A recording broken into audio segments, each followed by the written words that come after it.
Hello. Hey, How you I'm doing? doing well. So this is Meta Alolatea. Yeah. She's like, yeah. All right. So we've known each other like over 20 years, right? Oh, yeah, it's been a Yeah. long time. Yeah. And do you remember our first meeting? Because I do. Do you really? Totally. Oh, God. Okay. So way back when, there was the Himalayan Institute, the East West Books in Manhattan Okay. on Fifth Avenue. Yes. You used to go there. I Yes. used to go there. We never saw each other there. Wow. Crazy pants. I know. Then, right before I was going to move here to the, I affectionately call it the Toot, not like poo poo, but like TUTE, the Himalayan Institute. Yeah. There was a man who was working at the bookstore. Yes. I don't remember his name. Wow. A black gentleman. He had a beard. He had Was it Charles Crenshaw? No, I know Charles. Okay. I know who he is. No, it was another Oh, gentleman. Jerome. No, not Jerome. Not Jerome. I know Jerome. Oh. He worked at the bookstore. He wasn't a practitioner. Yeah. But he knew who you were, and he was like, "Oh, you're moving to the Himalayan Institute." And I was like, "Yeah." And then he said, "Well, my friend Meta just moved back there, and will you give her a hug from me when you see her?" God. And I was like, "Sure, I will." Oh So then God. you and I, we were coming, like moving through the kitchen. Remember that hallway that we Yes. don't go into now? Yeah. That little hallway in the from the dining room into the kitchen. Yeah. And I just looked at you and I was like, "Are you Meta?" And you were like, "Yeah." And then I just came in for the hug. No introduction. This is from your friend. Yes. And that was it. Oh God, it's like coming back to me. I can hear you saying that. And you were like, "Who is this woman touching me? Boundaries? Yeah. Boundaries? None." No. And we've been great friends ever since. And I've always loved that about you. Yeah, and I love that about you too. I love that you let me love you. I always call Meta stingy with her love. I'm like, "Stop being stingy. Give me a hug." You remind me to open my heart, sweetie. I love it. I love it too. Okay. So we're going to talk about serious stuff here. Oh. You ready? Okay. Okay, I just want to preface this by saying that Meta is a legend here at the Himalayan Institute. Jeez. You're a legend. Wow. You were in charge of the residence program and keeping those people tamed. Because they would come in like wild animals. Just kidding. No, but people, sometimes, I know I was like a kid let out in a candy store when I got here. Yeah. Like, I'm going to be in the woods. Yeah. But you were great at like shepherding people through the process of self-transformation program. Yeah. And then also helping a lot of people that were younger that needed it. Yeah. But why were you so good at that? What did you do prior to your world? Girl, here at the Himalayan Institute? You were doing important work out in the world too. This place has always been that special oasis for me.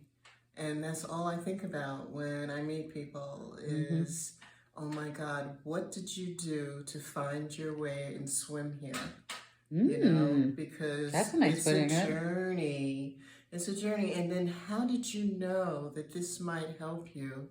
I didn't know any of that. I remember coming here and going, who's that? Why are they, calling this person Pandit Swami, this, that, and the other? I had no idea about the tradition at all. And yet my heart said home. And I was like, what? For real? This place? Yeah. I felt that way too. I was like, no, I can't come and live here. Yeah. No. Yes. Thank God for, weekend seminars. And I had the grace of being able to come up here and learn with all of those amazing teachers that wrote those amazing books for the Himalayan Institute. It was magical. It was like, wow. Oh my God. Life-changing. Life-changing, for real. But what was the work that you did before you came here? Before I came, I was an unusual person in that I was in human services very early in my life.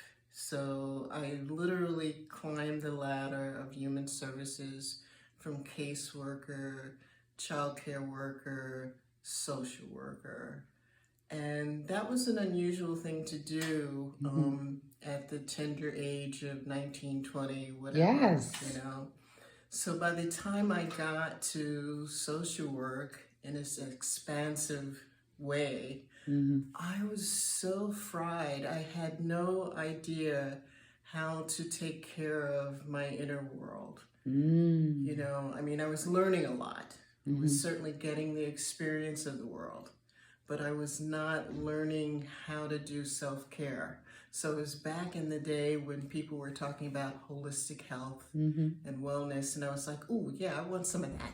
Yeah. And lucky for me, you know, NYU and the whole scene with the bookstore being right up the block. Yep. I was like, I need some of that. I started reading their books and started to understand that I think I need to learn more about myself Right. in a whole different way. Right. You know, mind, body, spirit. So it was like self-study. It was like you were delving into self-study. It was. And I thought I was doing that, but not really. You know, I was doing a very small segment of that because in order to be a clinician, you have to kind of, you know, clinically analyze your own world.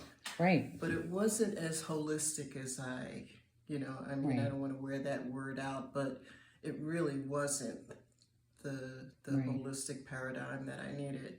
Right. You know, so the Himalayan Institute, took me on a journey, got me started, lit that fire, and made me realize I need to do some work for me. Right. So everything that they were offering, not just the weekend seminars, but the whole idea of the self-transformation program. Right. Just the name of that. Right. I was like, what? And little did you know that all of your skills would eventually come into play I had no idea. with the residential program. I didn't realize that. But I was so happy it was you. It was so amazing. Yeah. It was just like the world had written the script for me. Yeah. So in terms of ushering other people in, all I kept thinking was, thank God you found these shores, you know? I honestly thought that, and I still believe that people should have a wellness aspect written into their medical plan that requires them to stop and just yield time for themselves. Right. 2 weeks, 1 month, 1 year, if you really, really, really want to go deep. Right. Oh man. Yeah. It's life-changing, for real. Yeah. Yeah. And so how do you feel your self-study manifested itself throughout the years? How did that, did it go deeper? You know did what? it broaden? Yeah. It's funny when it's like watching a pot of water boil. You know, it's like, when is this going to happen or that? I didn't really have those type of goals. I did know that what I was being taught about paying attention and mindfulness was really important. Like just to pay attention to all aspects of what I was doing. What are you eating? What are you saying? What are you doing? You know, it was just like, I again thought I was doing this in the world, but not really, because when you really get down to it, it's very, very, very subtle. Yes. You know, so mindfulness is, and I have to tell you, it morphs. You know, you can kind of get real into it, and then you move away from it. It's just like a wave, you know, in an ocean. It's ebbs and flows. You kind of get into it, and then you go, whoa, you know, Yeah. and then you step out of it. Right. And you go back into it, you know, and you have to live and breathe it that way, because otherwise it can be overwhelming. Sure. You know, I mean, yeah. There's so many times that I was like, okay, enough of that. I'm finished now. You know, Right. I think I'm all, you know, I know everything. I know everything. Don't need any more of that. But it's, you know, I think what I've learned to understand is that it's a lifelong process. Right. You can't really separate what's happening in that world of consciousness. It's a mindset, it's a consciousness that you grow into, that expands over time. And as you change as a person and mature into, I started in my 20s and now I'm in my senior years. And I'm But you look great. Oh my God. And that's why we're friends. Yeah. One of the many reasons. Because we have a mutual appreciation for each other. It's in the water, it's in the breath, it's in the consciousness of how you think about yourself, I really, really, really owe a debt to the tradition and the teachers who have guided me through this process. It just and to watch the generations of teachers come up, oh my God, it's just beautiful. It's like a flowering garden, and I'm like, I'm retired now, and it's like, what? You're not retired. I know. You don't ever retire from mending and taking care of yourself. Right. It's just an ever-growing process. And would you say that, like, I always think of it as there's the self that's connected to the outside world, but really the self that really matters is the one that is dwelling within. Yes. And so that it's a matter of integrating the outside world and the internal world. And then, as Swami Rami always used to say, living in the world yet above it. It's an integrative process that you learn to recognize. Again, this is about the mindfulness aspect. It's just nothing that you do if you've actually embodied the teachings that doesn't reflect the learning of what it is that you're trying to do. Right. You are practicing all the time. Right. It's just on a very subtle level. I don't have to say the word yoga. I don't have to do the asana aspect. I just have to think in my mind about where do I want my mind to rest and how do I want it to be in each moment with people and with myself. Yeah. Because I could get wicked with myself too, Mm-hmm. Like, okay, enough of that. But at the same time, I know, okay, all right, I'm having a little bump in the road here. Right. I'm starting to feel like, and then you just kind of retreat and start thinking about all the things that you've benefited from and what you've learned. Right. And it comes back to you. Right. The consciousness, the mindfulness, Right. It's beautiful. Right on. That's a beautiful descriptor. Thank you. Thank you. I'm so glad. I didn't even have to convince her too much to do this, which is really amazing. So she's just doing this out of the goodness of her heart for me and for all of you. Thank you, Metita. Thank you. My name for her is, I'm going to share you something personal, Metita. Oh my God. That's what I call her. When you say that. Yeah, I call her Metita. She's mine.